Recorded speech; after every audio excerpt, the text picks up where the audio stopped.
रो रहा है ना अंदर, आपको बिल्कुल नहीं आता छोटा भाई रो रहा है आपका।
हरे कृष्णा, दंडवत प्रणाम। हरे कृष्णा, दंडवत प्रणाम। दंडवत प्रणाम। हरे कृष्ण। मंगलाचरण से शुरू करते हैं। ओम अज्ञानतिमिरन्धस्य ज्ञानाञ्जनशलाकया चक्षुरुन्मीलितं येन तस्मै श्रीगुरुवे नमः। नमो विष्णुपादाय कृष्णप्रेष्ठाय भूतले श्रीमते भक्तिवेदान्त स्वामिनिति नामिने। नमस्ते सरस्वती देवे गौरवाणी प्रचारिणे निर्विशेष शून्यवादी पाश्चात्य देश तारिणे। हे कृष्णा करुणा सिंधु दीनबंधु जगतपते गोपेशा गोपिका कांत श्री राधा कांत नमस्तुते। तप्त कांचन गौरांगी श्री राधे वृंदावनेश्वरी वृषभानुसुते देवी प्रणमामि हरिप्रिये। वाञ्छाकल्पतरुभ्यश्च कृपा सिन्धुभ्येव च पतितानां पावनेभ्यो वैष्णवेभ्यो नमो नमः। जय श्री कृष्ण चैतन्य प्रभु नित्यानंद श्री अद्वैत गदाधर शिवासादि गौर भक्तवृंद। हरे कृष्णा कृष्णा कृष्णा हरे हरे, हरे राम राम राम। भगवत गीता यथारूप की जय। श्रील प्रभुपाद की जय। हरे कृष्णा, दंडवत प्रणाम सभी को। हरे कृष्णा सभी को। कृष्णा, हम लोग भूमिका पर थे। हरे कृष्णा। हरे कृष्णा। शिवा माता जी, आप भूमिका हम जहाँ से पढ़ रहे थे वहां से शेयर करेंगे। मैं निकाल रही हूँ, आप जरा थोड़ा सा लीड करिए, मैं निकालती हूँ शेयरिंग के लिए। yes.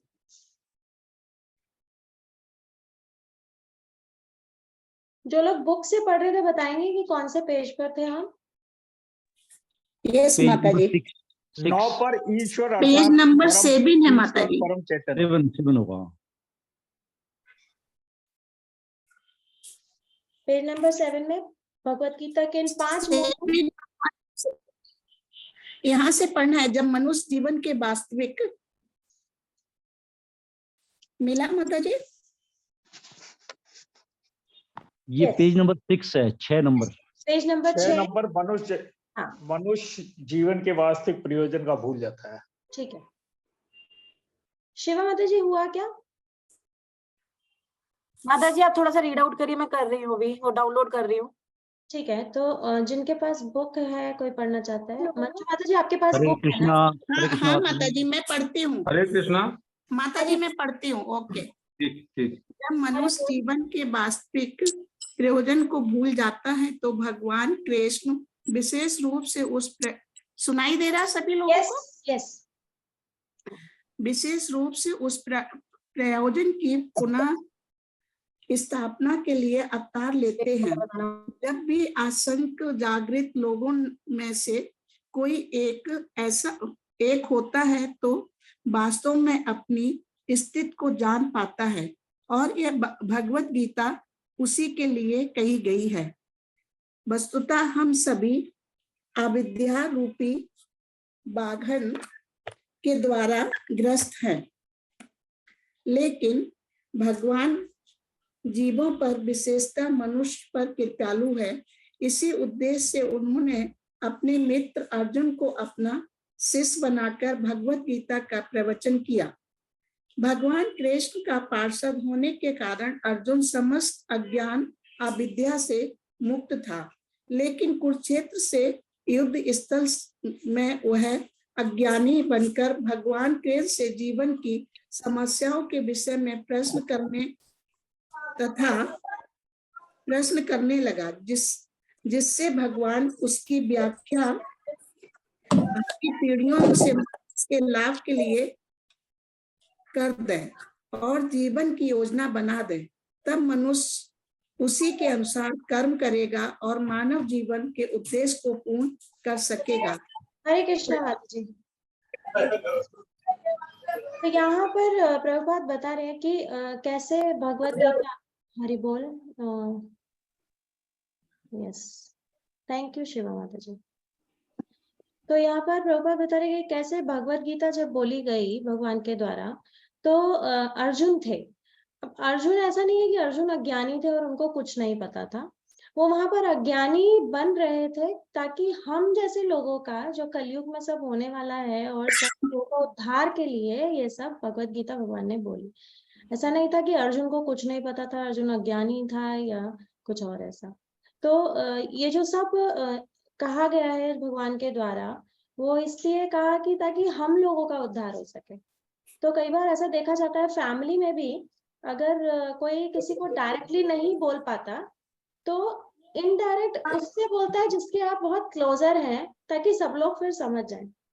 यूजुअली हम फैमिली में अगर देखें तो अगर हमें अपने बहू को कुछ कहना है, लेट्स से कि एक सास को अपनी बहू को कुछ कहना है तो अपने बेटे को कहती है ताकि बहू अपने आप ही सुन करके समझ जाए। तो इस तरीके से रिलेशंस में भी बोला जाता है। सिमिलरली यहाँ पर भगवान ने अर्जुन को बोला सब चीजें ताकि हम लोगों को थोड़ा कुछ ज्ञान मिल सके इसका। नेक्स्ट हरि बोल, क्या आप लोग अपना म्यूट रखेंगे प्लीज, थोड़ा डिस्टरबेंस हो रहा है। फतेह प्रभु आप पढ़ेंगे भगवत गीता के हरे कृष्ण माता जी। हरे कृष्ण प्रभु जी। भगवत गीता की विषय वस्तु से।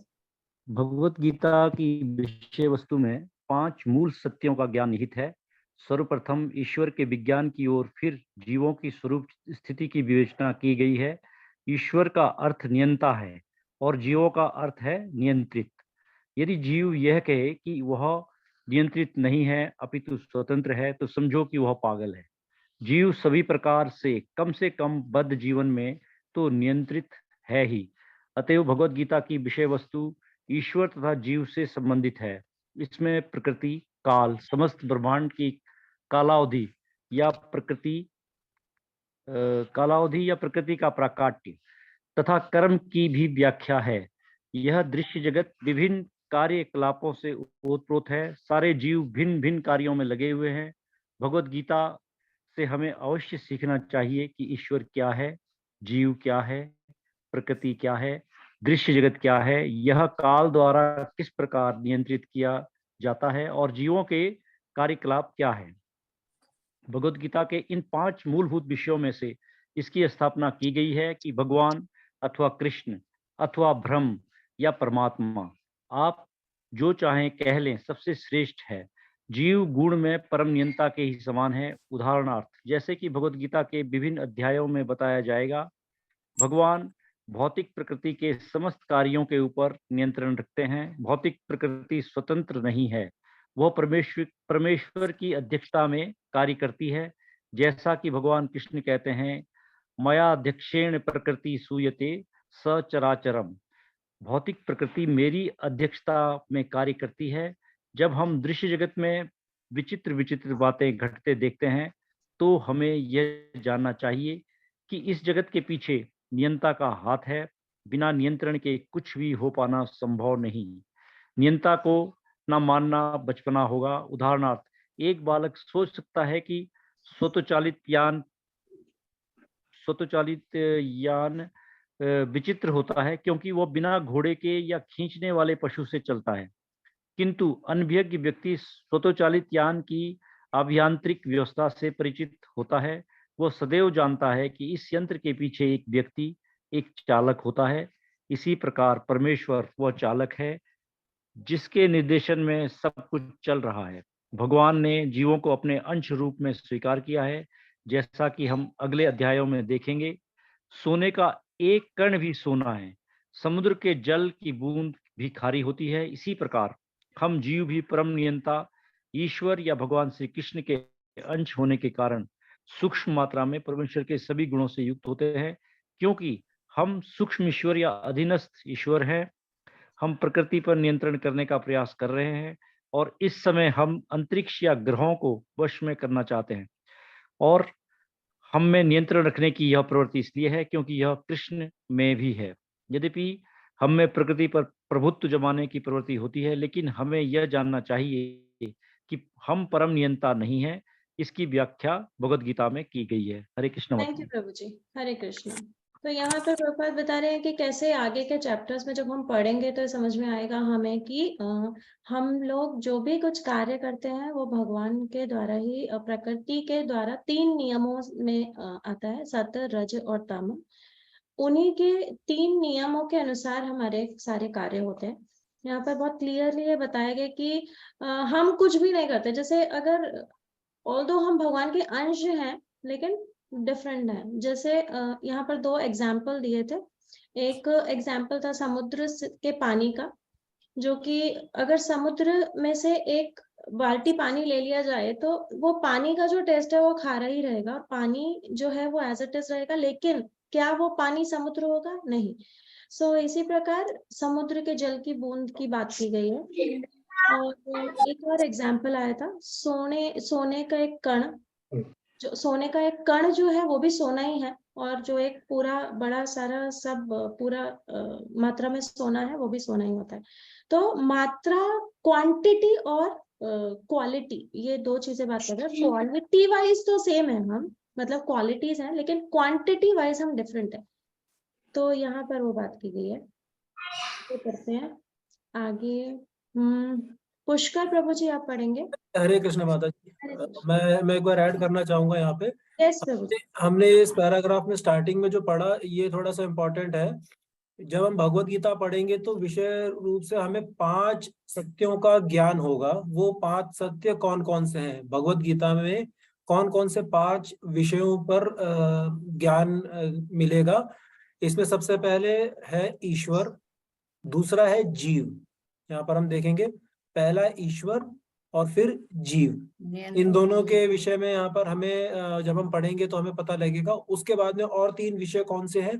प्रकृति, काल और कर्म। ये 5 ऐसे विषय हैं जिन विषयों के बारे में हम लोग काफी कंफ्यूज रहते हैं। ईश्वर को लेके, भगवान को लेके लोगों में बहुत ज्यादा कंफ्यूजन है। पहली चीज तो भगवान है या नहीं है। अगर भगवान है तो भगवान की डेफिनेशन क्या है, भगवान किसे कहा जाता है। इसमें मतलब काफी सारे कंफ्यूजन्स है, काफी सारी भ्रांतियां हैं जो आगे जाके जब हम रीड करेंगे तो उसमें क्लियर होंगी। फिर जीव की व्याख्या की गई है कि जीव किसे कहा जाता है, जीव का अर्थ क्या होता है। उसके बाद में प्रकृति, जैसे भी आपने बताया था। फिर काल और कर्म। कर्म का चैप्टर बहुत इंटरेस्टिंग रहेगा। जब हम कर्म को पढ़ेंगे तो कर्म के जो 3 प्रकार आएंगे तो उसमें हमारे को फिर मतलब और क्लैरिटी आती है कि कर्म कौन सा हमें करना चाहिए, कौन सा नहीं करना चाहिए, किस तरह के कर्मों का क्या फल होता है। इसमें भी लोगों को बहुत सारे कंफ्यूजन रहती है कि हमें पुण्य कर्म करने चाहिए, पाप कर्मों से बचना चाहिए, और क्या करना चाहिए क्या नहीं करना चाहिए। तो उसमें भी आगे जाके क्लैरिटी आएगी। तो 5 बेसिक टॉपिक हैं जो भगवत गीता में आगे जाके क्लियर होंगे। हरे कृष्ण। थैंक यू प्रभु जी। निशा माता जी पढ़ेंगे आप?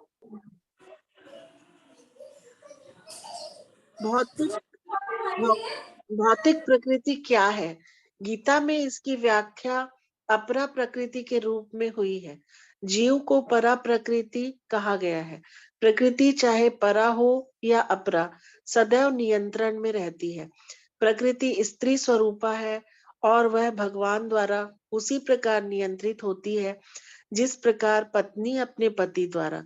प्रकृति सदैव अधीन रहती है, उस पर भगवान का प्रभुत्व रहता है क्योंकि भगवान ही अध्यक्ष हैं। जीव तथा भौतिक प्रकृति दोनों ही परमेश्वर द्वारा अधिशासित एवं नियंत्रित होते हैं। गीता के अनुसार यद्यपि सारे जीव परमेश्वर के अंश हैं, लेकिन वे प्रकृति ही माने जाते हैं। इसका उल्लेख भगवत गीता के 7वें अध्याय में हुआ है। अपेयर्मिन यह भौतिक प्रकृति मेरी अपरा प्रकृति है। प्रकृति विद्ध में पराम जीव भूताम महाबाहो ययेद धार्यते जगत। लेकिन इससे भी परे दूसरी प्रकृति है। जीव भूताम अर्थात जीव है। प्रकृति 3 गुणों से निर्मित है, सतोगुण, रजोगुण तथा तमोगुण। इन गुणों के ऊपर नित्य काल है। इन गुणों तथा नित्य काल के संयोग से अनेक कार्यकलाप होते हैं जो कर्म कहलाते हैं। ये कार्यकलाप अनादिकाल से चले आ रहे हैं और हम सभी अपने कार्यकलाप के फलस्वरूप सुख या दुख भोग रहे हैं। उदाहरणार्थ, मान ले कि मैं व्यापारी हूँ और मैंने बुद्धि के बल पर कठोर श्रम किया है और बहुत संपत्ति संचित कर ली है, तब मैं संपत्ति के सुख का भोगता हूँ। किंतु यदि मान लें कि व्यापार में मेरा सब धन जाता रहा तो मैं दुख का भोगता हो जाता हूँ। इसी प्रकार जीवन के प्रत्येक क्षेत्र में हम अपने कर्म के फल का सुख भोगते हैं या उसका कष्ट उठाते हैं। यह कर्म कहलाता है। थैंक यू माता जी। हरे कृष्ण। हरे कृष्ण। गौरव प्रभु जी आप ऐड करेंगे? यहाँ पे अगेन जो हमने पहले पढ़ा कि हम प्रकृति के नियंत्रण, उससे पहले जो कह रहे हैं कि भगवान के अंश है, जैसे हमने पढ़ा गीता के अनुसार यद्यपि सारे जीव परमेश्वर के अंश हैं। तो ये बहुत इम्पोर्टेंट है। ये लाइन इसलिए इम्पोर्टेंट है कि हमको ये रियलाइजेशन होना बहुत जरूरी है कि जितने भी जीव हैं वो परमेश्वर के अंश हैं, क्योंकि जिस तरीके से परमेश्वर अनादिकाल से हैं, उनका कोई आदि कोई अंत नहीं है, उसी तरीके से आत्मा जो है, आत्मा का भी कोई आदि कोई अंत नहीं है। तो आत्मा जो है वो परमेश्वर का अंश है, हमें भगवान का गुणात्मक रूप में बताया गया है। लेकिन साथ में ये भी बताया गया है, जैसा भी हमने बात करी थी, कि जो भी भौतिक जीव है वो सभी प्रकृति के अधीन है। प्रकृति किसके अधीन है? हम प्रकृति के अधीन है। और प्रकृति किसके अधीन है? प्रकृति भगवान के अधीन है। प्रकृति भगवान की बहिरंगा शक्ति है और हम प्रकृति के अंडर आते हैं। और हम प्रकृति के अंडर किस तरीके से काम करते हैं? हम प्रकृति के अंदर उस तरीके से काम करते हैं जिस तरह के गुण हमारे अंदर है, सतोगुण, रजोगुण या तमोगुण। अब सतोगुण, रजोगुण या तमोगुण क्या क्या होते हैं ये अभी हम यहाँ पे डिस्कस नहीं करेंगे, क्योंकि अगेन ये पूरा एक अपने आप में लंबा टॉपिक है, तो इसको आगे पढ़ेंगे। लेकिन शॉर्ट में ये समझना जरूरी है कि जिस तरह के गुण हमारे अंदर है, सतोगुण, रजोगुण, तमोगुण, उस तरह के गुणों से जो भगवान की बहिरंगा शक्ति जिसे प्रकृति कहा जाता है वो हमारे ऊपर अपना प्रभाव छोड़ती है और उससे फिर हम उसी तरीके से हमारे जो कर्म है वो उसी तरीके से हो जाते हैं। आगे रीड करते हैं।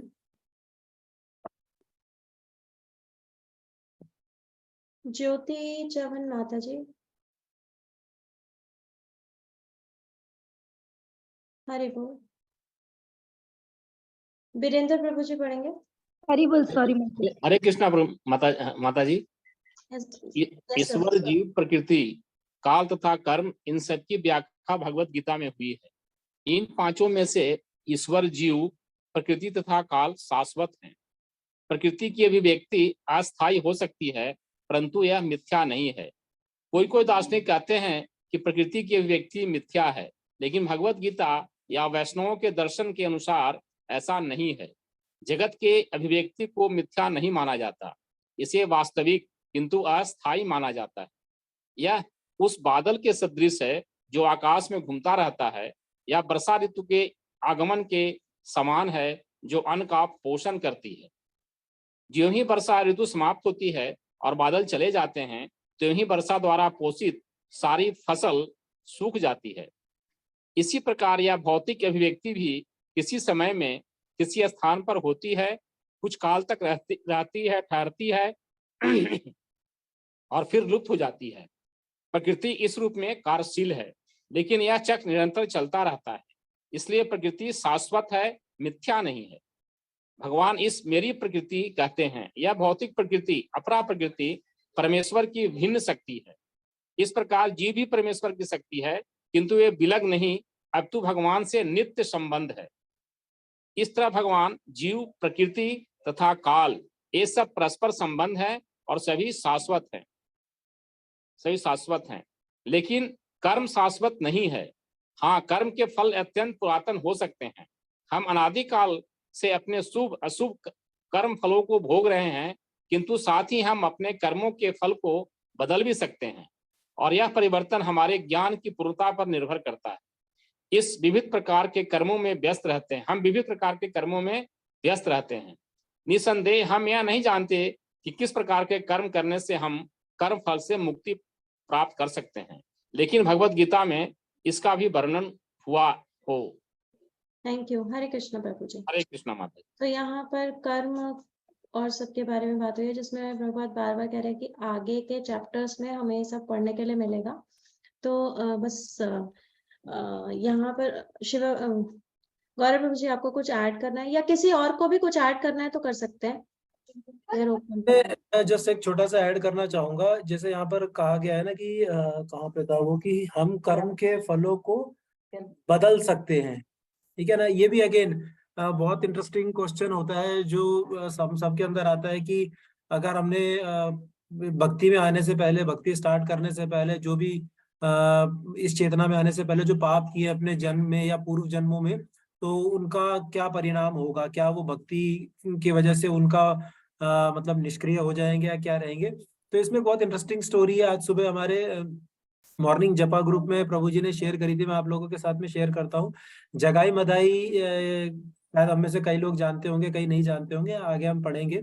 तो जगाई मदाई दो भाई थे जो ब्राह्मण कुल में पैदा हुए थे, लेकिन वो उनको ब्राह्मण दैत्य कहा जाता है। वो थे ब्राह्मण, जन्म से वो ब्राह्मण थे क्योंकि ब्राह्मण कुल में हुए थे, लेकिन उनके कर्म जो थे वो मतलब बिल्कुल अपोजिट थे। वो सारे शास्त्र पढ़ते थे, लेकिन वो शास्त्र इसलिए पढ़ते थे कि वो शास्त्रों में क्या क्या चीजें बताई गई है जो पाप होती हैं, तो वो जानबूझ के वो पढ़ते थे और फिर वो पाप करते थे, इसलिए वो शास्त्र पढ़ते थे। तो मैं शॉर्ट में बता रहा हूँ, स्टोरी थोड़ी सी लंबी है। तो चैतन्य महाप्रभु ने मतलब उन्होंने मतलब चैतन्य महाप्रभु के प्रति अपराध किया, परंतु चैतन्य महाप्रभु ने उनका उद्धार किया। तो चैतन्य महाप्रभु का नित्यानंद प्रभु के प्रति अपराध किया था उनको, तो उन्होंने उनका उद्धार किया। तो ये स्टोरी जब ऊपर यमराज को पता लगी, यमराज देख रहे थे, तो यमराज के अंदर, क्योंकि यमराज भी जो है वो भगवान के भक्त हैं, तो वैसे यमराज की जो छवि है वो इस तरीके की है कि यमराज बहुत कठोर होते हैं और वो बड़े मतलब लोगों को प्रताड़ित करते हैं, या जो नरक में आते हैं, यमलोक में जो आते हैं उनको बहुत प्रताड़ित करते हैं। बट एक्चुअल में क्योंकि यमराज जो है वो भी भगवान के भक्त है, तो उनके अंदर भी करुणा है और दया है।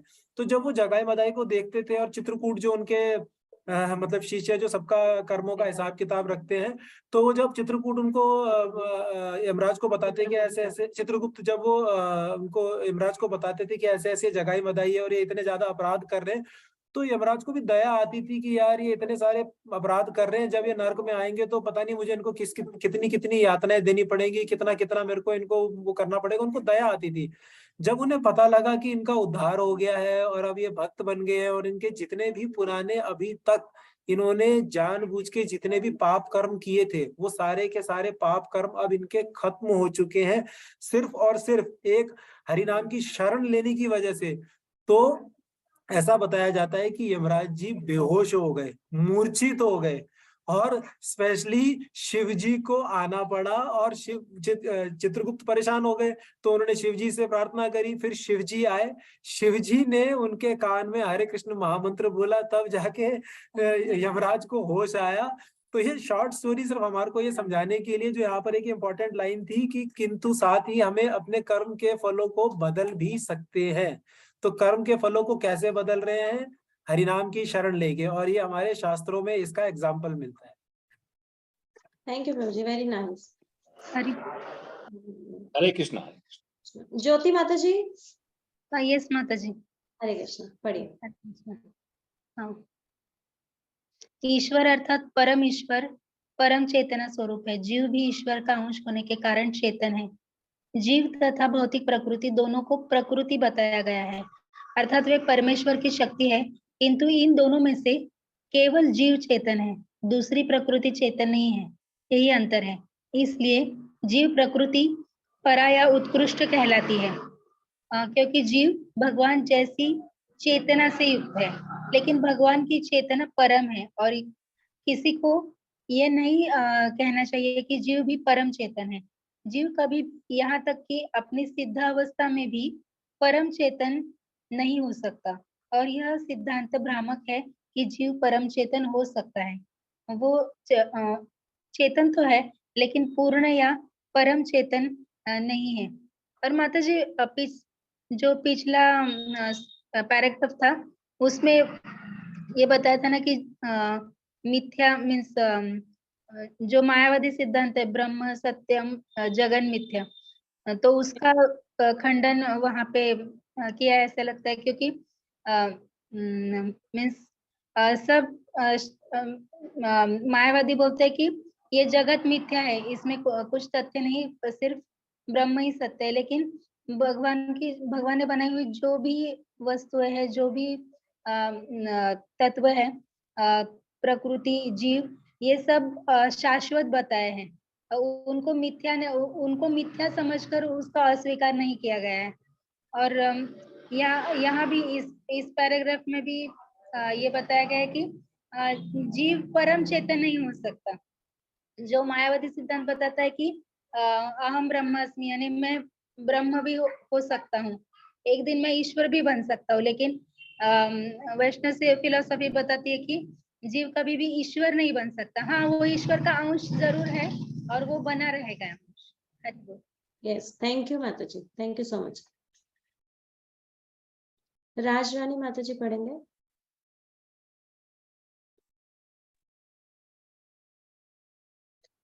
राजरानी माता जी। हाँ जी, हरे कृष्ण माता जी, दंडवत प्रणाम। यस। जीव तथा ईश्वर का अंतर भगवत गीता के 13वें अध्याय में बताया जाएगा। ईश्वर क्षेत्र व चेतन है, जैसा कि जीव भी है, लेकिन जीव केवल अपने शरीर के प्रति सचेत रहता है, जबकि भगवान समस्त शरीरों के प्रति सचेत रहते हैं, क्योंकि वे प्रत्येक जीव के हृदय में वास करते हैं। अतः वे जीव विशेष की मानसिक गतिशीलता से परिचित रहते हैं। हमें यह नहीं भूलना चाहिए कि यह भी बताया गया है कि परमात्मा प्रत्येक जीव के हृदय में ईश्वरीय नियंता के रूप में वास कर रहे हैं, कि परमात्मा प्रत्येक जीव के हृदय में वास कर रहे हैं, और जैसा जीव चाहता है वैसा करने के लिए जीव को निर्देशित करते रहते हैं। जीव भूल जाता है कि क्या करना है। पहले तो वह किसी के एक विधि से कर्म करने का संकल्प करता है, लेकिन फिर वह अपने ही कर्म की क्रियाओं और प्रतिक्रियाओं में उलझ जाता है। एक प्रकार का शरीर त्यागने के बाद वह दूसरा शरीर ग्रहण करता है। जिस प्रकार हम वस्त्र उतारते तथा पहनते रहते हैं, इस प्रकार जब आत्मा देहांतरण कर जाता है तब उसे अपने विगत पूर्वकृत कर्मों का फल भोगना पड़ता है। ये कार्यकलाप तभी बदल सकते हैं जब जीव सत्वगुण में स्थित हो और वह समझे कि उसे कौन से कर्म करने चाहिए।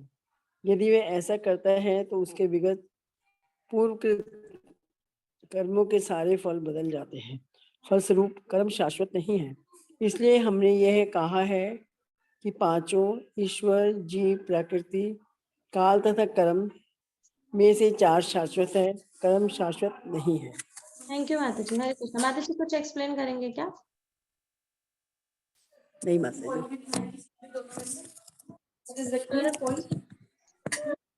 या कोई और? हाँ जी। यहाँ पर जीव तथा ईश्वर का जो एक्सप्लेनेशन आएगा वो 13वें अध्याय में आएगा, डिफरेंस क्या है। और यहाँ पे मैं कुछ पढ़ रही थी, हाँ, जैसा कि गौर जगन्नाथ प्रभु ने बताया था कि हमारे अंदर परमात्मा रूप में विद्यमान है भगवान। तो एक तोता जो बैठा है और एक तोता जो खा रहा है, ऐसे वो उसको देख रहा है खाते हुए कि वो क्या खा रहा है। तो मतलब ये ऐसा कहा जाता है कि परमात्मा है, लेकिन हमारे जैसे सिक्स सेंस, कभी कभी हम देखते हैं ना कि सिक्स सेंस कुछ कह रही है, कुछ बोल रही है, या हमें कुछ ऐसा लग रहा है कि नहीं ये सही नहीं है, हमें नहीं करना चाहिए, तो वो जो परमात्मा है वही अंदर से ज्ञान देते हैं। और कोई कुछ ऐड करना चाहता है इसमें कि हम आगे चलें? हरे कृष्ण माता जी। हरि बोल माता जी। यस, ये कितना अध्याय हो रहा है माता जी? अभी हम भूमिका पर हैं, अभी हम भूमिका पढ़ रहे हैं। तो ओवरऑल पिक्चर देख रहे हैं, एरियल व्यू से देख रहे हैं कि हमें कहाँ कहाँ जाना है। तो अभी हम केवल ऊपर से देख रहे हैं कि क्या क्या चीजें आने वाली हैं और क्या क्या हमें प्राप्त होने वाला है इसमें आगे। तो हम नया लिए हैं गीता, इसमें ये सब नहीं दिया हुआ है माता जी। माता जी होगा, सबसे पहले भूमिका होगी। हाँ, भूमिका बस एक पेज का ही है, जो कल पढ़ाई हुई थी ना वो थी, आज की नहीं है इसमें। ठीक है माता जी, मैं आपसे बाद में बात करती हूँ, ठीक है, क्लास के बाद में देख। ठीक है, हरे कृष्ण। हरे कृष्ण। दीपांकर प्रभु पढ़ेंगे। हरे हरे कृष्ण प्रभु। परम चेतन ईश्वर जीव से इस मामले में समान है। भगवान तथा जीव दोनों की चेतनाएं दिव्य हैं। यह चेतना पदार्थ के संयोग से उत्पन्न नहीं होती हैं। ऐसा सोचना भ्रांति मूलक है। भगवत गीता के इस सिद्धांत को स्वीकार नहीं करती कि चेतना भौतिक संयोग की किन्हीं परिस्थितियों में उत्पन्न होती है। यह चेतना भौतिक परिस्थितियों के आवरण के कारण विकृत रूप से प्रतिबिंबित हो सकती है। जिस प्रकार रंगीन कांच से परावर्तित प्रकाश उसी रंग का प्रतीत होता है, परंतु भगवान की चेतना भौतिकता से प्रभावित नहीं होती है। भगवान कहते हैं, मयाधेक्षण प्रकृति। जब वे इस भौतिक जगत में अवतरित होते हैं तो उनकी चेतना पर भौतिक प्रभाव नहीं पड़ता।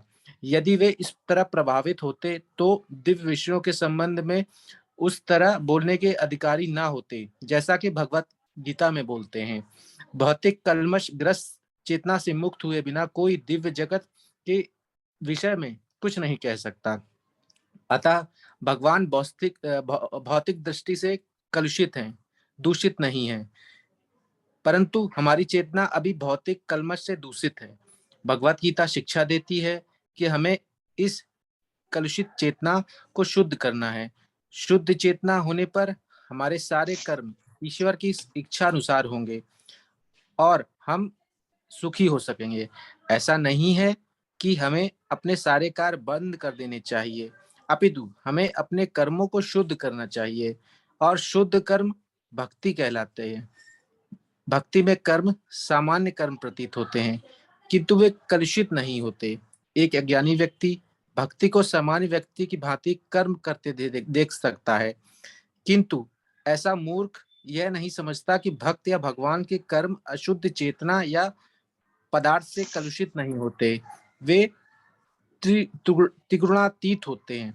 जो भी हो, हमें यह जान लेना चाहिए कि अभी हमारी चेतना कलुषित है। जब हम भौतिक दृष्टि से कलुषित होते हैं तो हम बद्ध कहलाते हैं। मिथ्या चेतना का प्राकट्य इसीलिए होता है कि हम अपने आप को प्रकृति का प्रतिफल उत्पाद मान बैठते हैं। यह मिथ्या अहंकार कहलाता है। जो व्यक्ति देहात्मक बुद्धि में लीन रहता है वह अपनी स्थिति स्वरूप को नहीं समझ पाता। भगवत गीता का प्रवचन देहात्मक बुद्धि को से मनुष्य को मुक्त करने के लिए ही हुआ था। भगवान यह सूचना प्राप्त करने के लिए ही अर्जुन ने अपने आप को इस अवस्था में उपस्थित किया था। व्यक्ति को देहात्मक बुद्धि से मुक्त होना चाहिए। अध्यात्मवादी के लिए प्रारंभिक कर्म कार्य ही यही है। जो बंधनों से छूटना चाहता है, जो मुक्त होना चाहता है, उसे सर्वप्रथम यह जान लेना होगा कि यह शरीर नहीं है। मुक्ति का अर्थ है भौतिक चेतना से स्वतंत्रता। हरि बोल। हरि बोल। तो यहाँ पर बताया गया है कि जो स्टार्टिंग में, थैंक यू माता जी, कि प्रकृति के ये मयाध्यक्षेण प्रकृति ही, जो भी कार्य होते हैं प्रकृति की अध्यक्षता में कार्य होते हैं, जो हमने पहले भी पढ़ा, 3 गुण होते हैं। उसके बाद भौतिक दृष्टि से कोई विषय, हाँ, इसमें बताया गया कि बहुत इंपॉर्टेंट है कि हमें कुछ भी भक्ति करने का मतलब ये नहीं है कि हमें सारे कार्य अपने बंद कर देने और बस माला लेके बैठ जाना है और कुछ नहीं करना। इसका मतलब ये नहीं है। इसका मतलब यह है कि हम जितने भी कार्य करें, जो कार्य भौतिक दृष्टि से किए जा रहे हैं वो दूषित रहते हैं, और जो कार्य भगवान को सेंटर में रख के किए जाते हैं वो दूषित नहीं होते। तो जैसे अगर हमें गाना पसंद है तो हमें भगवान के भजन गाने चाहिए। अगर हमें कुकिंग करना पसंद है तो हमें प्रसाद भोग बनाना चाहिए और प्रसाद ग्रहण करना चाहिए। इसी तरीके से अगर हमें टीचिंग पसंद है तो हमें भगवान की लीलाओं को बच्चों को पढ़ाना चाहिए, भगवान के जितने भी श्लोक हैं वो सिखाना चाहिए। तो इस तरीके की एक्टिविटीज जो भी हमको पसंद है, जो भी हमारे कार्य हैं, जितनी भी एक्टिविटीज होती हैं, उनको भगवान को सेंटर में रख के सारी एक्टिविटीज करते हैं तो वो दूषित नहीं होती। अदरवाइज हम कुछ भी ऐसी एक्टिविटीज करते हैं लाइफ में तो सारी भौतिक दृष्टि से जो भी करते हैं वो सब दूषित रहती है। एनीथिंग, एनीबॉडी, कोई और शेयर करना चाहता है कुछ भी? हरि बोल। हरि बोल माता जी। यस, हाँ, हरि बोल माता जी। यहाँ पे जो पहले बताया कि एक सिद्धांत है कि भौतिक तत्व जब एकत्र आते हैं, 1 मिनट माता जी। हाँ, भौतिक विश्व में जब भौतिक विश्व में भगवान अवतरित होते हैं तो वो मीन्स भगवान इन सब से परे है, त्रिगुणों से। लेकिन जो प्रकृति बनती है तो विशिष्ट भौतिक तत्व एकत्र आके अपने आप बन जाती है। ऐसा सिद्धांत का यहाँ पे खंडन किया गया है कि जब भी कुछ आध्यात्मिक चीज होती है तो उसमें चेतना की शुद्धि आवश्यक है, और इसीलिए भक्ति यानी चेतना की शुद्धि, कर्मों की शुद्धि। तो बिना चेतना की शुद्धि के, कर्मों की शुद्धि के भक्ति नहीं हो सकती। और जो लोग इसीलिए श्रील प्रभुपाद जी ने जो हमें 4 नियम बताए, तो लोग ऐसा लगता है कि ये 4 नियम क्या, पहले के लोग तो ऐसे ये नहीं फॉलो करते थे, अभी नए आए हैं क्या 4 नियम। तो यही सब कर्मों की शुद्धि के लिए बोला है कि ये जब कर्म शुद्ध हो गए तो आध्यात्मिक जो जगत है हमें दिखाई पड़ेगा, नहीं तो वो जैसे, इसीलिए मीन्स अगर ये नहीं होते 4 नियम तो आध्यात्मिकता के स्तर पे एक आदमी आ ही नहीं सकता। वो भौतिक ज्ञानी मीन्स हम समाज में देखते हैं कि बहुत से भौतिक गुरु है और अच्छा बोलते हैं, ऐसा नहीं कुछ अच्छा बोलते हैं, अच्छा लगता भी है, लेकिन वो हार्ट में टच नहीं होता, जो हृदय में टच होना चाहिए ना, हृदय को परिवर्तित, तो वो नहीं होता। लेकिन एक सामान्य भक्त भी मीन्स जो लगते हैं सामान्य, लेकिन वो अगर बोले तो हृदय को जब टच होता है तो इसीलिए होता है कि उनके कर्मों की शुद्धि हो रही है। हरि बोल। थैंक यू माता जी। तो इसमें हरे कृष्णा, इसमें 4 नियम, हरे कृष्णा, इन्होंने 4 नियम बताए वो कौन कौन से हैं? 4 नियम कोई बताना चाहेगा कौन से हैं? एक एक करके। माता जी, नॉनवेज नहीं खाना, मांस, नो मीट ईटिंग। यस, मांस नहीं खाना। आगे कोई और बताएगा? दूसरा, श्री कृष्ण को दंडवत प्रणाम करना। सेक्स नहीं करना। यस, हरे कृष्णा माता जी। पराई स्त्री या पुरुष संग नहीं करना। Yes, anybody else? No gambling, smoking नहीं करनी, नशा नहीं करना, इंटॉक्सिकेशन, एंड नो गैम्बलिंग, जुआ नहीं खेलना। तो क्या प्रभुपाद क्या बोलते हैं कि ये 4 नियम जो प्रभुपाद ने दिए हैं, ये 4 नियम ऐसा नहीं है कि ये 4 नियम आप फॉलो करेंगे तो आप भक्त बन जाएं। ये 4 नियम आपकी शुद्धि के लिए, आप ये 4 नियम फॉलो करेंगे तो आप एक इंसान बनेंगे, ऐसी चेतना में आएंगे कि आप आगे भक्ति कर पाए। ये फर्स्ट लैडर है। इसलिए प्रभुपाद कहते हैं कि प्रभुपाद कहीं अपनी बुक में भी ऐसा लिखते हैं कि गारंटेड अगर कोई हरि बोल गारंटेड अगर कोई 4 नियम फॉलो कर रहा है और 16 माला जप कर रहा है ब्रह्म मुहूर्त में, शास्त्रों का अध्ययन कर रहा है, तो उसकी प्रगति होना निश्चित ही है, उसकी आध्यात्मिक प्रगति होना निश्चित है। सो 4 नियम फॉलो करने से ऐसा नहीं होगा कि आप भक्त या हम भक्त बन जाएंगे। 4 नियम फॉलो करने से हमारी चेतना शुद्ध होगी। एक अमोघ लीला प्रभु का ऐसा लेक्चर सुन रही मैं, तो उसमें अमोघ लीला प्रभु थोड़ा सा क्लियरली ऐसे बोलते हैं, वो बोलते हैं कि 4 नियम फॉलो कोई कर रहा है तो मतलब वो इंसान बन रहा है। अभी तक तो हम इंसान ही नहीं है जो 4 नियम फॉलो नहीं करते, उस लेवल पे ही नहीं है। तो इस तरीके से है। ओके, आगे बढ़ते हैं। कुसुम शर्मा माता जी।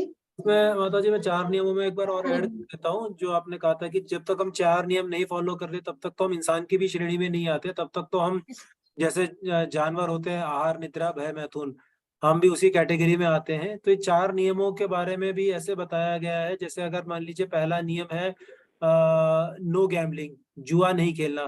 तो जुआ नहीं खेलना किससे लिंक है? सत्यता। अगर आप जुआ खेलेंगे तो आपको अंदर झूठ बोलने की प्रवृत्ति जागृत होगी। तो जुआ एक सेकंड, धर्म के 4 पिलर हैं। वो गौर जगन्नाथ प्रभु ने पहले भी एक बार बताया था, शायद जो लोग नहीं थे वो अभी गौरव प्रभु फिर बता देंगे। धर्म के 4 नियम, 4 पिलर ऐसे खड़े, और उन 4 पिलर हमारे जो ये 4 नियम है उससे रिलेटेड है। तो वो रिलेशन बता रहे हैं ऐसे कैसे कि यस प्रभु जी कंटिन्यू। तो गैम्बलिंग जो है, जुआ जो है, वो रिलेटेड टू कि इससे हमें झूठ बोलने की प्रवृत्ति जागृत होती है। इसलिए हमें किसी भी तरीके का जुआ या स्पेक्यूलेशन से रिलेटेड जो भी चीजें हैं वो नहीं करनी चाहिए, क्योंकि उससे हमारी चेतना वैसी डेवलप होती है। मान लीजिए हम स्पेक्यूलेशन से रिलेटेड जो चीजें हैं उनमें लगते हैं तो हमें फिर झूठ बोलने की अंदर से प्रवृत्ति जागृत होती है। इसी तरीके से अगर हम दूसरा जो इसका नियम लेते हैं कि नॉनवेज नहीं खाना, नो मीट ईटिंग, तो वो किससे रिलेटेड है? दया भाव से। अगर आप नॉनवेज खा रहे हैं, अगर आप किसी को मार के उसके शरीर का भक्षण कर रहे हैं, तो ये आपके अंदर जो दया भाव है वो दया भाव को कम करता है। अगर कि आपके अंदर जो दूसरे हैं उनके प्रति आपके अंदर दया भाव नहीं है। इसी तरीके से जो तीसरा नियम है, हाँ, जो पर पुरुष और पर स्त्री का संग नहीं करना है, तो वो आता है शुद्धता में, स्वच्छता, शुद्धता, कि हमारे अंदर कितनी शुद्धि हो रही है, हमारा शुद्धिकरण कितना हो रहा है। अगर हम पर पुरुष पर स्त्री का संग कर रहे हैं तो इसका मतलब हमारे अंदर से वो शुद्धता का भी लेवल नहीं है, और जब तक हमारे अंदर शुद्धता का लेवल नहीं है तब तक हम मानवता के लेवल पे नहीं है। और लास्ट पॉइंट था नो इंटॉक्सिकेशन। No intoxication. तो नो इंटॉक्सिकेशन को बताया गया है तपस्या, क्योंकि जो इंटॉक्सिकेशन है, जो नशा है, वो आपको मतलब जो हमारी इंद्रियां हैं उसको कंट्रोल करता है, तो हमें उसकी लत लगती है। तो किसी भी चीज की लत से अपने आप को बचाना, किसी भी चीज की आदत या गलत चीज की आदत से अपने आप को बचाना, ये एक तपस्या है। ठीक है, तो इसी तरीके से ये आता है तपस्या में। तो जो 4 नियम बताए गए हैं वो धर्म के 4 पिलर से रिलेटेड है। मतलब ये ऐसा नहीं है कि 4 नियम कहीं से भी उठा के किसी भी तरीके से रिलेट कर दिए गए। ये जब हम आगे पढ़ेंगे या कभी हम भागवतम रीड करेंगे तो उसमें भी आपको ये 4 जो नियम है वो धर्म के 4 पिलर से किस तरीके से रिलेटेड है, तो वो ऐसे कोरिलेशन मिलेगा। थैंक यू प्रभु जी, very nice point to bear. Hare Krishna माता जी। यस प्रभु जी। ये जो हमारा जो चेतना है वो भौतिक समूह, भौतिक चीजों का संग्रह नहीं है। ये हमारी चेतना जो है वो बिल्कुल ईश्वर का अंश है। इसमें यही वर्णन कर रहे हैं, ताकि हम जो फिजिकल मटेरियल थिंग से हम चेतना को नहीं पैदा कर सकते हैं। इसमें एक ज्ञान हम लोग को ये भी मिलता है इससे। ठीक है, थैंक यू प्रभु जी। कुसुम शर्मा माता जी। हरे कृष्णा। कहाँ से पढ़ना है? यह चेतना क्या है? श्रीमद् भागवतम। श्रीमद् भागवतम में भी मुक्ति की परिभाषा दी गई है। मुक्ति हित्वान्यथा रूपम स्वरूपेण व्यवस्थिति। मुक्ति का अर्थ है इस भौतिक जगत की कलुषित चेतना से मुक्त होना और शुद्ध चेतना में स्थित होना। भगवत गीता के सारे उपदेशों का मंतव्य इसी शुद्ध चेतना को जागृत करना है। इसलिए हम गीता के अंत में कृष्ण को अर्जुन से यह प्रश्न करते पाते हैं कि वह विशुद्ध चेतना को प्राप्त हुआ या नहीं। शुद्ध चेतना का अर्थ है भगवान के आदेशानुसार कर्म करना। शुद्ध चेतना का यही सार है। भगवान का अंश होने के कारण हमें चेतना पहले से ही रहती है, लेकिन हमें निकृष्ट गुणों द्वारा प्रभावित होने की प्रवृत्ति पाई जाती है, किंतु भगवान परमेश्वर होने के कारण कभी प्रभावित नहीं होते। परमेश्वर तथा शुद्र जीवों में यही अंतर है। हरि बोल। माता जी एक मिनट। तो हरि ये बोल। जैसे अभी वीरेंद्र प्रभु ने कहा था कि चेतना वाला जो टॉपिक अभी बताया था, यहाँ पर और क्लियर हो जाता है कि सभी अशुद्ध ये शुद्ध चेतना जागृत होती है हमारी जैसे जैसे हम ये सब चीजें करते हैं। ठीक है, आगे बढ़िए माता जी। यस, यह चेतना क्या है? यह चेतना है मैं हूं। तो फिर मैं हूं क्या है? कलुषित चेतना में मैं हूं का अर्थ है कि मैं सर्वे सर्वा हूं, मैं ही भोगता हूं। यह संसार चलायमान है क्योंकि प्रत्येक जीव यही सोचता है कि वही इस भौतिक जगत का स्वामी तथा सृष्टा है। भौतिक चेतना के दो मनोमय विभाग है। एक के अनुसार मैं ही सृष्टा हूँ और दूसरे के अनुसार मैं ही भोगता हूँ, लेकिन वास्तव में परमेश्वर सृष्टा तथा भोक्ता दोनों हैं और परमेश्वर का अंश होने के कारण जीव न तो सृष्टा है और न ही भोक्ता, वह मात्र सहयोगी है। वह सृजित तथा भुक्त है। उदाहरणार्थ, मशीन का कोई एक पुर्जा संपूर्ण मशीन के साथ सहयोग करता है। इसी प्रकार शरीर का कोई एक अंग पूरे शरीर के साथ सहयोग करता है। हाथ, पांव, आंखें आदि शरीर के अंग हैं, लेकिन यह वास्तविक भोक्ता नहीं है। भोक्ता तो उदर पेट है। पांव चलते हैं, हाथ भोजन देते हैं, दांत चबाते हैं और शरीर के सारे अंग उदर को तुष्ट करने में लगे रहते हैं, क्योंकि उदर ही प्रधान कारक है जो शरीर रूपी संगठन का पोषण करता है। अतः सारी वस्तुएं उदर को दी जाती हैं। जिस प्रकार जड़ को सींचकर वृक्ष का पोषण किया जाता है, उसी तरह उदर का भरण करके शरीर का पोषण किया जाता है, क्योंकि यदि शरीर को स्वस्थ रखना है तो शरीर के सारे अंगों को उदर पूर्ति में सहयोग देना होगा। इसी प्रकार परमेश्वर ही भोक्ता तथा सृष्टा है और हम उनके अधीनस्थ जीवात्माएं उन्हें प्रसन्न रखने के निमित्त सहयोग करने के लिए हैं। इस सहयोग से हमें लाभ पहुंचता है। ठीक वैसे ही जैसे उदर द्वारा ग्रहित भोजन से शरीर के सारे अंगों को लाभ पहुंचता है। यदि हाथ की अंगुलियां यह सोचें कि वे उदर को भोजन न देकर स्वयं ग्रहण कर लें, तो उन्हें निराश होना पड़ेगा। सृजन तथा भोग के केंद्र बिंदु परमेश्वर हैं और सारे जीव उनके सहयोगी हैं। सहयोग के द्वारा वे भोग करते हैं। यह संबंध स्वामी तथा दास जैसा है। यदि स्वामी पूर्णतया तुष्ट रहता है, हरे तो कृष्ण दास माता जी। हरे कृष्ण प्रभु जी। आवाज नहीं आ रही माता जी। हरि बोल। बाकी सबको आवाज आ रही है? हाँ, आवाज मिल रही है। आवाज तो आ रही है। हरे कृष्ण आ रही है। आवाज आ रही है। ओके प्रभु जी, आप अपने फोन हरि बोल। प्रभु जी, आप अपने फोन का थोड़ा सेटिंग चेक करिए, क्योंकि हम लोगों को सबको आवाज आ रही है। यस माता जी, कंटिन्यू। सृजन तथा भोग के केंद्र बिंदु परमेश्वर हैं और सारे जीव उनके सहयोगी हैं। सहयोग के द्वारा वे भोग करते हैं। यह संबंध स्वामी तथा दास जैसा है। यदि स्वामी पूर्णतया तुष्ट रहता है, तो दास भी तुष्ट रहता है। इसी प्रकार परमेश्वर को तुष्ट रखना चाहिए।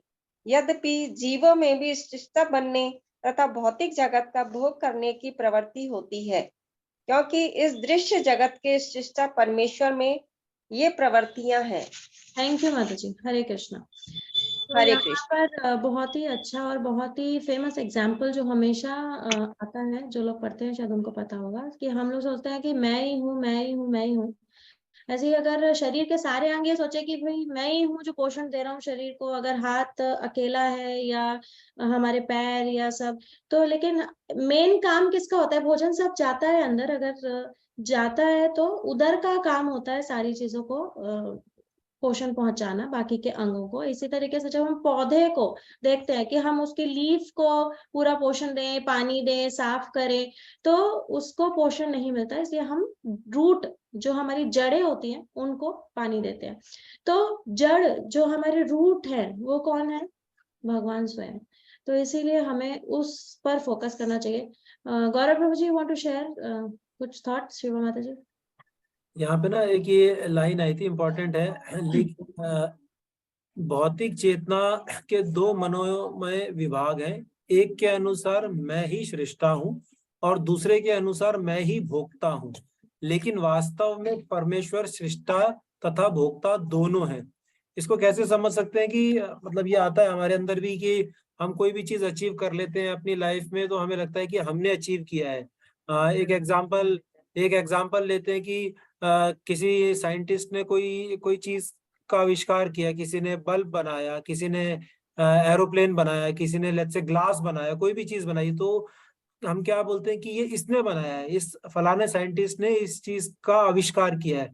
बट अगर हम एक्चुअल में देखा जाए तो वो आविष्कार नहीं है, या तो वो जो चीज भगवान ने पहले से दे रखी है उसका जस्ट एक रूप ट्रांसफॉर्मेशन हुआ है, उसको एक रूप से उसको दूसरे रूप में ट्रांसफॉर्म किया। जैसे फॉर एग्जांपल जो ग्लास है, शीशा है, वो किससे बनता है? सैंड से, रेत से, ठीक है। लेकिन रेत कहाँ से आई? क्या रेत का आविष्कार किसी मनुष्य ने, किसी साइंटिस्ट ने किया? भगवान ने किया है, ठीक है। तो किसी भी जो इंसान जो कर रहा है या मनुष्य जो कर रहा है वो आविष्कार हम कहने के लिए करते हैं, लेकिन हम आविष्कार नहीं कर रहे हैं, हम उसका एक ट्रांसफॉर्मेशन कर रहे हैं। अगर हम ये बोले ना कि हमने किसी चीज का आविष्कार खुद से किया है, तो कोई भी एक एग्जांपल आप उठा लीजिए जिसमें मतलब हमें लगता है कि हमने बनाया है, लेकिन वो जिस चीज से बना है ना, अगर आप उस चीज को यूज नहीं करेंगे तो आप बना नहीं पाएंगे। और जिस चीज से वो बना है उसका आविष्कार वो हमें भगवान ने दिया है। उसी तरीके से जो दूसरा इसमें कहा गया है कि मैं ही परम भोक्ता हूँ, लेकिन परम भोक्ता जो है वो हम नहीं है, वो परमेश्वर है। भोक्ता मतलब किस तरीके से हम अपने आप को भोक्ता मानते हैं कि हमने कोई भी चीज अचीव कर ली, हमने गाड़ी खरीद ली, हमने घर खरीद लिया, हमारी बीवी है, बच्चे हैं, तो हमें लगता है कि ये हमारी संपत्ति है, ठीक है। लेकिन हम ये भूल जाते हैं कि ये जो जिसे हम अपनी संपत्ति बता रहे हैं, हम जिसके स्वामी होने का दावा कर रहे हैं, ये क्षणिक है। क्षणिक मतलब 10 साल, 20 साल, 50 साल, 70 साल, 80 साल, उसके बाद ये गाड़ी यही रह जाएगी, ये घर यही रह जाएगा। मैं अगर इसका स्वामी हूं, अगर मैं भोगता हूं, तो जब मैं ये भौतिक जगत छोड़ के जा रहा हूं तो वो गाड़ी और वो घर में अपने साथ क्यों नहीं लेके जा रहा हूं? मैं तो स्वामी हूं, तो स्वामी को तो अपने साथ ले जाना चाहिए, स्वामी छोड़ के क्यों जा रहा है? तो असल में जो भोक्ता कौन है, परम भोक्ता कौन है? परमेश्वर है। परमेश्वर ने ही सृष्टि का निर्माण किया है। परमेश्वरी जो है वो इसके परम भोक्ता है, ना हमने इसका निर्माण किया, ना हम इसके भोक्ता है। हरे कृष्णा। हरे कृष्णा। थैंक यू प्रभु जी, वेरी नाइस पॉइंट। जैसा हरे कृष्णा माता जी। हरि बोल प्रभु जी, एक सेकंड। तो अगर हम यहाँ इस भौतिक जगत में कुछ भी देखते हैं ना, कुछ भी, एनीथिंग, आप कुछ भी देखिए, अपने आसपास के किसी भी ऑब्जेक्ट को देखिए, तो आप जो रूट कॉज पर पहुंचेंगे ना, वो स्वयं भगवान ही होंगे। अब जैसे अगर हम ये देखें कि कोई मशीन है, जैसे ये लैपटॉप है, तो ये लैपटॉप किस चीज से बना है? वो चीज जिससे ये बना है वो कहाँ से आई है, कहाँ पर उत्पन्न है? तो प्रकृति से आई है। तो प्रकृति किसने दी है? भगवान ने दी है। तो इस तरीके से हम जितनी भी कुछ भी देखेंगे ना, अगर हम उसकी रूट कॉज तक जाने की कोशिश करेंगे तो एट द एंड हम पहुंचेंगे भगवान तक ही। यस प्रभु जी, now you can add. Virendra प्रभु जी, और सेइंग हरे कृष्णा माता जी। भगवान ने बोल भी रहे हैं 5वां अध्याय में कि भोक्तारम यज्ञ तपसा सर्वलोक महेश्वर सुहृदम सर्वभूतानाम ज्ञातवा माम शांति विचति। कि अगर किसी को शांति प्राप्त करना है तो ये बात को समझे कि भोक्ता जो है भगवान ही है और सबके हृदय में वो स्थिर है। ये चीज जान करके हम लोग को अपना काम करना चाहिए। हरे कृष्णा माता। यस प्रभु जी, very nice point, thank you. Yes, JP Singh प्रभु जी।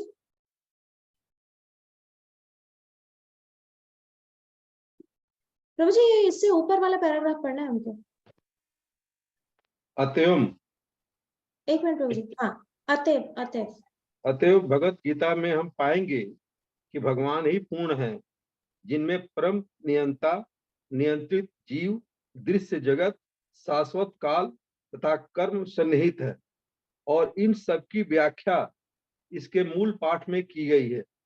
यह सब मिलकर परम पूर्ण का निर्माण करते हैं और यही परम पूर्ण, परम ब्रह्म या परम सत्य कहलाता है। यही परम पूर्ण तथा परम सत्य पूर्ण पुरुषोत्तम भगवान श्री कृष्ण है। सारी व्यक्तियां उनकी विभिन्न शक्तियों के फल स्वरूप हैं और वे ही पूर्ण हैं। भगवत गीता में यह भी बताया गया है कि ब्रह्म भी पूर्ण परम पुरुष के अधीन है। ब्राह्मणों ही प्रतिष्ठा हम। ब्रह्म सूत्र में ब्रह्म की विशद व्याख्या सूर्य की किरणों के रूप में की गई है। निर्विशेष एवं ब्रह्म भगवान का प्रभामय किरण समूह है। निर्विशेष ब्रह्म पूर्ण ब्रह्म की अपूर्ण अनुभूति है। इसी तरह परमात्मा की धारणा भी है। 15वें अध्याय में यह देखा जाएगा कि भगवान पुरुषोत्तम निर्विशेष ब्रह्म तथा परमात्मा की आंशिक अनुभूति से बढ़कर है। भगवान को सच्चिदानंद विग्रह कहा जाता है। ब्रह्म संहिता का शुभारंभ इस प्रकार से होता है। ईश्वर परम कृष्ण सच्चिदानंद विग्रह अनादि रादि गोविंद सर्व कारणम। गोविंद या कृष्ण सभी कारणों के कारण हैं। वे ही आदि कारण हैं और सत चित्त आनंद के रूप हैं। निर्विशेष ब्रह्म उनके सत शाश्वत स्वरूप की अनुभूति है। परमात्मा सतचित शाश्वत ज्ञान की अनुभूति है। परंतु भगवान कृष्ण समस्त दिव्य स्वरूपों की अनुभूति है। सतचित आनंद के पूर्ण विग्रह। थैंक यू प्रभु जी, हरे कृष्ण। जय कृष्ण। कोई एक्सप्लेन करेगा सच्चित आनंद को? किसी को भी पता?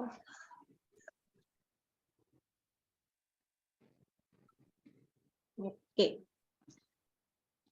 तो ये यहाँ पर हम आज रुकेंगे क्योंकि ये बहुत इम्पोर्टेंट है पैराग्राफ। यहाँ पर ब्रह्म संहिता से कोट किया गया है। ईश्वर परम कृष्ण सच्चिदानंद अनादिरादिर गोविंद सर्व कारण कारणम। तो ईश्वर जो है सच्चित और आनंद के विग्रह है और गोविंद सब कारणों के कारण है। हम आज यहाँ पर ही क्लास को समाप्त करेंगे और इस पैराग्राफ को हम कल फिर से पढ़ेंगे जब गौर जगन्नाथ प्रभु आ जाएंगे, तो क्योंकि उनके एक्सप्लेनेशन शायद थोड़ा स्ट्रांग होगा इस पे। और कोई अगर कुछ शेयर करना चाहता है तो प्लीज यू कैन शेयर। मैं इसमें सिर्फ एक लाइन ऐड करना चाहूंगा जो हम पढ़ रहे हैं। ईश्वर परम कृष्ण सच्चिदानंद विग्रह अनादिर आदिर गोविंद सर्व कारण कारणम। ये ब्रह्म संहिता में से है, ब्रह्म संहिता। और इसमें जो लास्ट लाइन आती है वो आती है गोविंदम आदि पुरुषम तम अहम भजामी। और ये कौन बोल रहा है? ये बोल रहे हैं स्वयं ब्रह्मा जी। गोविंदम आदि पुरुषम तम अहम भजामी। गोविंद जो है वो आदि पुरुष है जिनकी मैं पूजा करता हूं। कौन कह रहे हैं? ब्रह्मा जी। तो जब लोगों को डाउट होता है कि कृष्ण जो है वो परम परमेश्वर है या भगवान है, वो कैसे हैं, क्यों है, बाकी और कोई भगवान क्यों नहीं है, तो हमें ये जो लाइन है इसका बहुत स्ट्रॉन्ग एग्जाम्पल है। ईश्वर परम कृष्ण सच्चिदानंद विग्रह अनादिर आदिर गोविंद सर्व कारण कारणम। ठीक है, गोविंदम आदि पुरुषम तम अहम भजामी। ये ब्रह्मा जी कह रहे हैं, हमें याद रखना चाहिए। हम कई लोग ब्रह्मा जी को भी भगवान मान लेते हैं, लेकिन अब आप ये सोचिए कि ब्रह्मा जी कह रहे हैं गोविंदम आदि पुरुषम। इसलिए एक इंपॉर्टेंट लाइन है। माता जी ने सही कहा है कि पूरे पैराग्राफ को हम कल दोबारा से पढ़ेंगे, क्योंकि ये बहुत स्ट्रॉन्ग पैराग्राफ है, इसको एक बार कल दोबारा से समझने की जरूरत है। हरे कृष्णा। हरे कृष्णा। किसी को और कुछ कहना है क्या? हरे कृष्णा। हरे बोल माता जी। हाँ माता जी, ये जो पहले जो है ना कि ब्रह्मणो ही प्रतिष्ठा, हम यानी पहले निर्विशेष ब्रह्म भगवान, उसके नीचे की लाइन निर्विशेष ब्रह्म भगवान का प्रभामय किरण समूह है। तो जो भागवतम में पहले स्कंद में आता है एक श्लोक की वदंती तत्त्वविदस्तत्वम यज्ञानम अद्वयम ब्रह्मेति परमात्मेति भगवान इति शब्दते। तो हमें दिखाई देता है कि कुछ लोग निर्विशेषवादी होते हैं, जैसे वो भगवान के विग्रह को नहीं मानते लेकिन पूजा पाठ में लगे रहते हैं, और दूसरे जो रहते हैं वो परमात्मा स्वरूप यानी सब प्राणी मात्रों को बहुत रिस्पेक्ट करते हैं, मीन्स सब में दया, उनके हृदय में दया भाव जैसे ज्यादा होता है। और फिर हम भक्त लोग देखते हैं कि जो भगवान को पुरुषोत्तम भगवान है और उनकी आराधना करते हैं। तो पहले मुझे बहुत ऐसा लगता था कि ऐसा क्यों है कि क्यों मीन्स कोई इन देवता की आराधना कर रहा है, कोई मूर्ति पूजा मीन्स विग्रह पूजा ही नहीं मान रहा है। तो यहाँ पे क्लियर कट है कि तीन ये अध्यात्मवादी ही है, अध्यात्म में आगे जाने वाले, मीन्स जैसे कोई फर्स्ट में है, कोई 10th में, और कोई पोस्ट ग्रेजुएट हो गया है। एक जो ब्रह्मेति यानी ब्रह्म यानी भगवान के जो प्रभा है, जो अंग कांति है, वो निर्विशेष ब्रह्म है, वो ब्रह्मेति। परमात्मेति यानी भगवान परमात्मा रूप में सबके हृदय में विराजमान है। और भगवान इति शब्द है, भगवान यानी पूर्ण पुरुषोत्तम भगवान, जो जिनमें ये सभी है, ब्रह्म भी आते हैं, परमात्मा भी आते हैं, और वो खुद भी अर्च विग्रह के रूप में पुरुषोत्तम भगवान है। तो इसलिए ये भी महत्वपूर्ण पॉइंट है कि थैंक यू माता जी, वेरी नाइस पॉइंट। एक्चुअली क्या होता है, जो विग्रह की पूजा नहीं करते निर्विशेषवादी लोग, जो ज्योति को ही मानते हैं कि ज्योति सब कुछ है और उसी पे ध्यान लगाते हैं और सब करते हैं।